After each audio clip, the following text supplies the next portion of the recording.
Hello, everybody, and welcome to another episode of Stroke of Genius. I'm back. I have some golf news to talk about, some DP World Tour tournaments wrapped up, some things happened in the golf world. I've been following along. I've been formulating some takes, some things I want to discuss about the topics. I don't know if we're going to have quite the normal segments that we do because those are normally based around a given tournament that's being played, right? So I don't know if I'm going to have the normal I do know for a fact that we do have a stroke of the week. It actually technically is strokes of the week. And I'll get into that later, so be sure to stay tuned. But yeah, welcome. This is Stroke of Genius, and I'm Nathan Donnelly from the Afterthought Sports YouTube channel. Also, I'm on WSBU, The Buzz for St. Bonaventure student-run radio station. So yeah, let's get right into it. Some news came out, I believe it was last week, and it made me kind of skeptical on how we're going to watch golf as fans for the future. And I'm talking about specifically the agreement between Good and the PGA to have their own PGA Tour sanctioned event for 2026. It's a event in Texas. I believe it will be called, it says here, it's the Good Championship. It'll be in November 2026 in Austin at the Omni Barton Creek Resort and Spa. I have never heard of that course, but if it's anything like any of the other PGA Tour sanctioned events, it should be a good time. And I've been watching Good for a while. I have the sticker. I don't know if you can see. I have the sticker right here, and I have a couple of their hats. Before I get into how Good can change a specific broadcast or a specific viewing angle, I kind of want to talk about what's been lacking in golf coverages that I've seen recently, and a lot of it's come to fruition in my mind with the production of the Ryder Cup. The Ryder Cup, to me, missed a lot of the golf moments. They didn't really focus on showing the golf shots. They instead rather focused on a hole-to-hole narrative, which makes sense for a tournament like the Ryder Cup. But I also just thought the camera angles were static, and I guess I also think slow motion replay was, I guess, underutilized. The commentary just locked in and was so siloed into one specific storyline for a good 15 to 20 minutes that it kind of almost forgot that other people were playing golf. And this type of broadcast is tricky to me because it can be weighed down in a sense. And I'm going somewhere with this, so just follow with me. Something like this can be weighed down. And what this partnership with Good can do is it can not only just open a door to having their own, let's say, YouTube golf events or PGA sponsored creator events, but this to me, those two have always kind of been separate. Like, they've always been creator tournament, normal tournament, obviously, and that's the way it should be. Like, the professionals are professionals for a reason.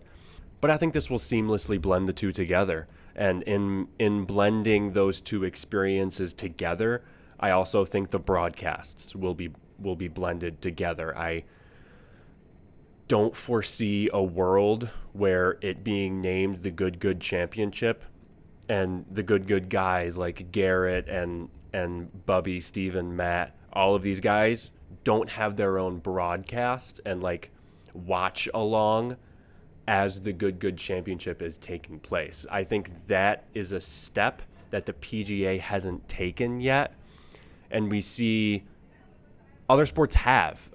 There is the Manning brothers on Monday Night Football on ESPN. They have their own watch-along broadcast. There are NBA broadcasts that I've heard of with former players or with media personalities like King of the Fourth Quarter, Kenny. So that's kind of a spot where I think the PGA is lacking in creative resources, and it's taken a while for them to kind of look into bridging this gap between media personality and professional sport. But I see no harm in bridging it.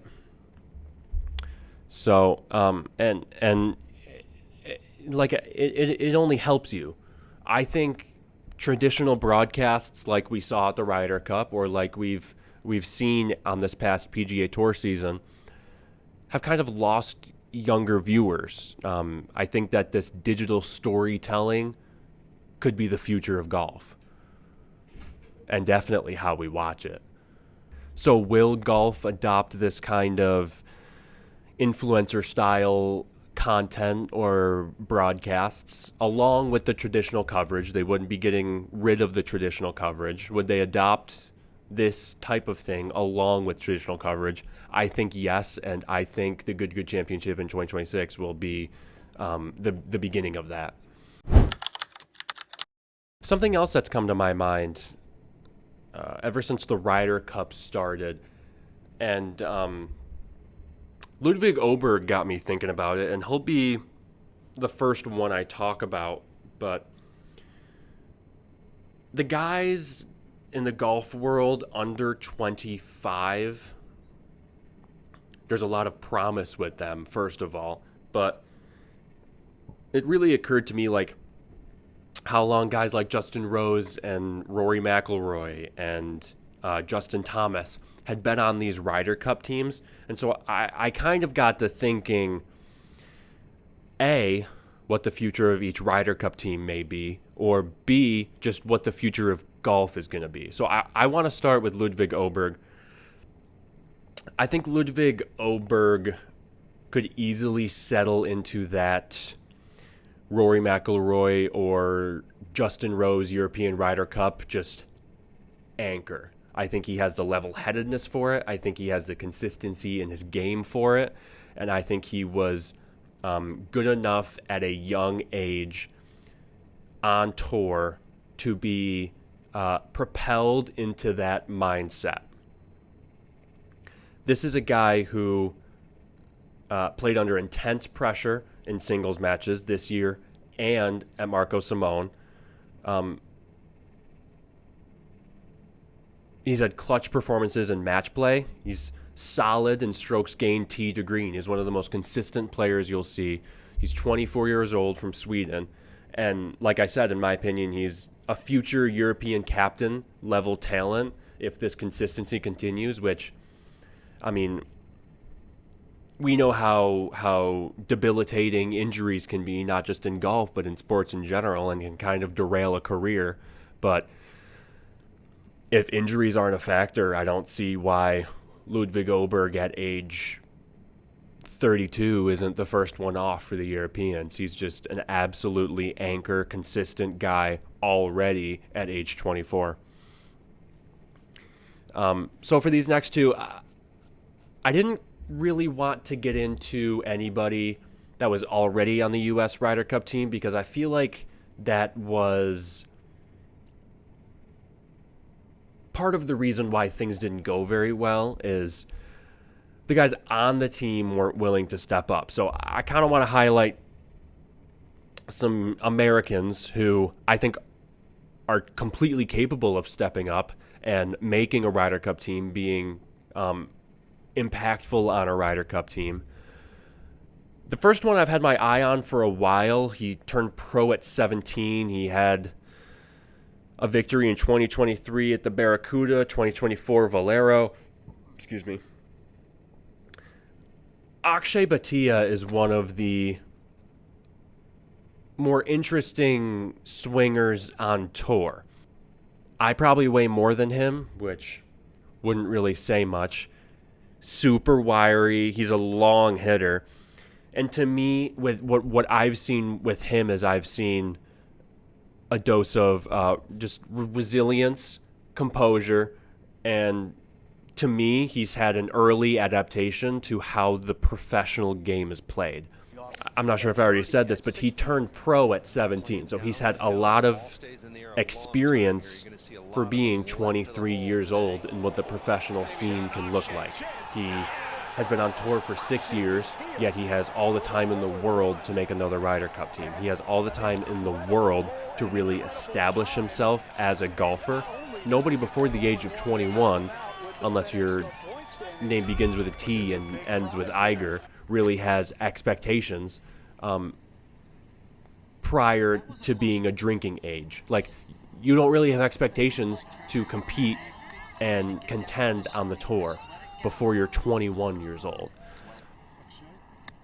So, I think Akshay represents something kind of in what the modern American golfer is. I feel like he was like that. With a good comparison, I think, is Bubba. He's able to, both of them are able to shape their shots exponentially well. They're able to utilize their length to shorten par fours and fives.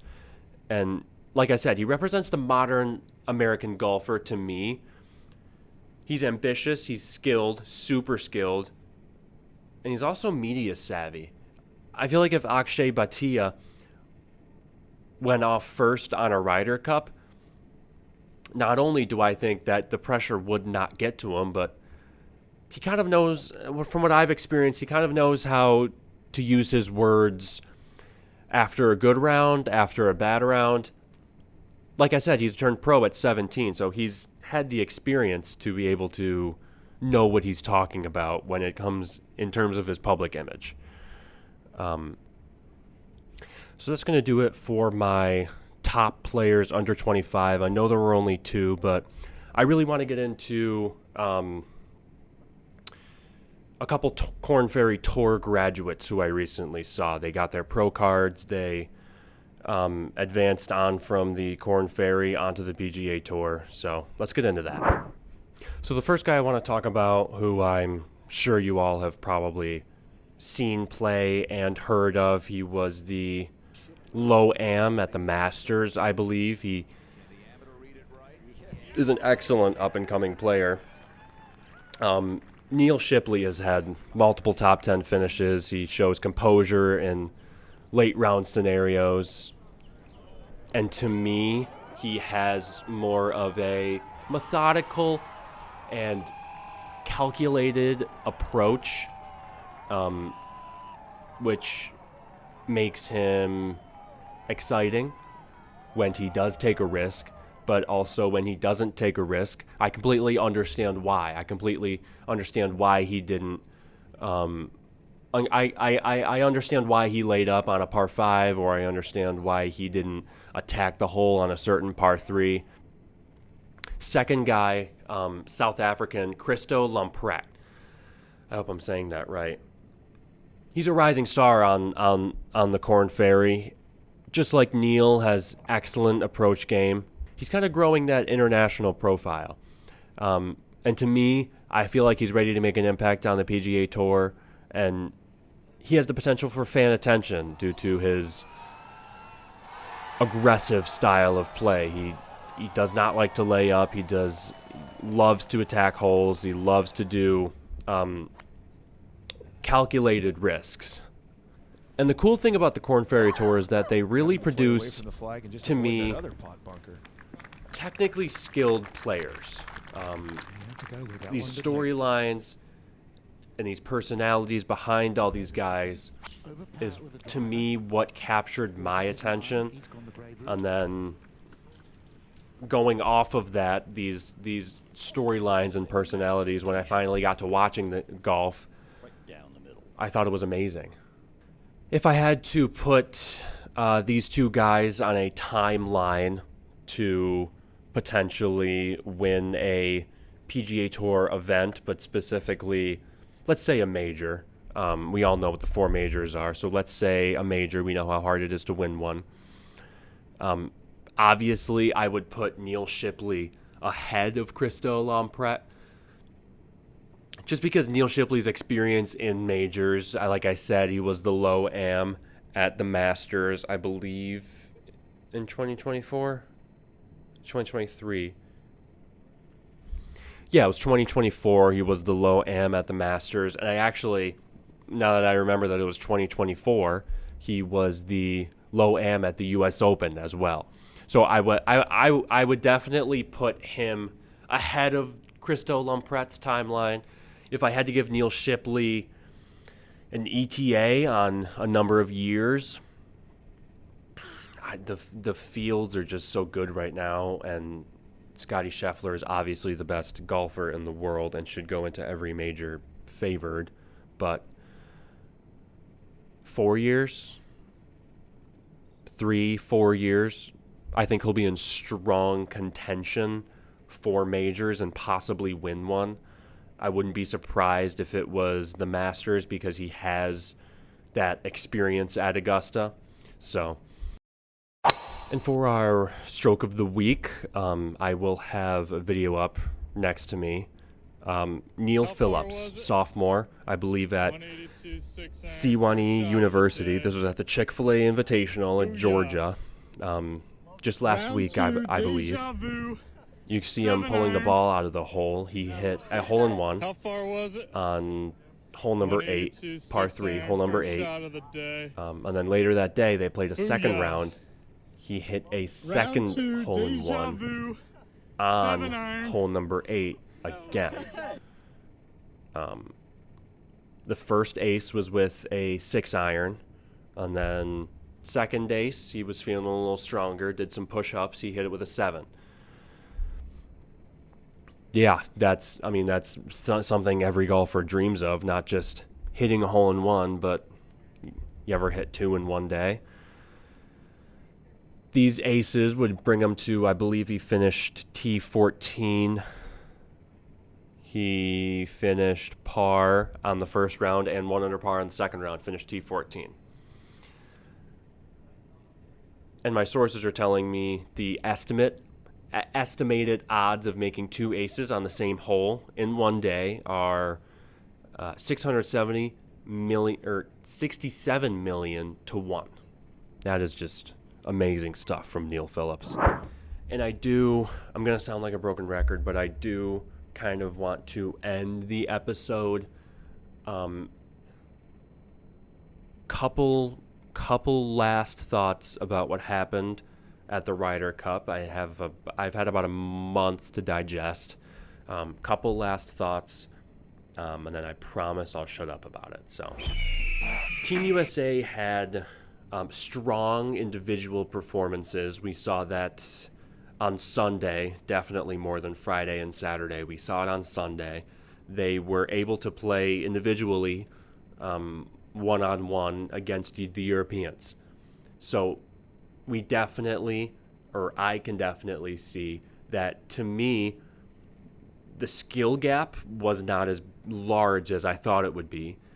I knew we were going in with a disadvantage in the chemistry and pairing department, and that was made blatantly obvious to me as soon as Friday started. And the chemistry and pairing department is not the players. I mean, the players, I guess, make up the chemistry, but the chemistry and pairing that's up to the captain. How does he choose the players? How does he choose what player will play with who? So there's a lot of reflection that needs to be done on that end. Thankfully, I don't have to do it, because I really don't know where you go from here. It'll be interesting to me to see who plays well these next 2 years. Well, kind of the year before the Ryder Cup, but who plays well these next 2 years? Who plays themselves onto the U.S. team? Who plays themselves off of the U.S. team? If familiar faces can play themselves back on. So, but a couple of the young Americans I mentioned, not just Akshay, but a couple of the Korn Ferry graduates, a couple college guys who are already playing in events as amateurs and making these cuts. Can they possibly play themselves onto the team 2 years from now, 4 years from now? I really don't know, and I really can't say. I just feel like we didn't have as strong of a competition for guys to be on the U.S. team as I would have hoped.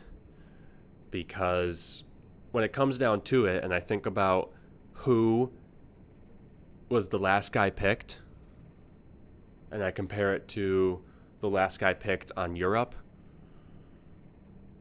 it wouldn't even be a second thought about who I would pick. I would pick Højgaard, which something like that needs to change. We can't be so top heavy on our stars with Scotty and Bryson that the bottom of our lineup just doesn't even matter, and we just throw the bottom two guys together like Colin and Russell Henley. Was it Russell Henley? Whoever it was, I think it was Russell Henley. But whoever it was, we don't just throw those two guys together at the bottom and be like, yeah, we're giving Europe 2 points. So I think that's all I had about that. Keegan's decisions, some worked, some questionable. Yeah, a lot were questionable. U.S. needs consistent performances from under 30 stars. Yeah, consistent performances, that's really what it was all about. And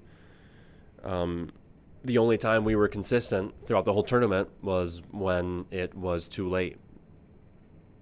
And the result was already written. So thank you guys for tuning in. I know this is probably an unorthodox episode, but it's the off season and there's news. There are some things flying under the radar that I wanted to bring attention to, some thoughts I've had since the last episode aired.